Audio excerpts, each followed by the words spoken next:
बाबु नानीहरू पहिला हामी यो हैसा भन्दा नि सोझो दाजुको भिडियो हेरौँ अनि यसको फन्नी कमेन्ट पढौँ ल।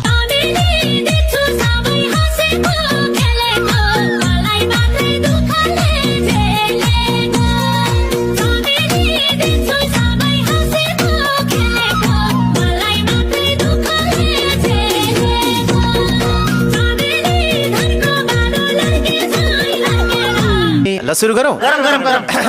यस्तो सोझो मान्छेलाई विदेश पठाउने को राहदाको बान हो?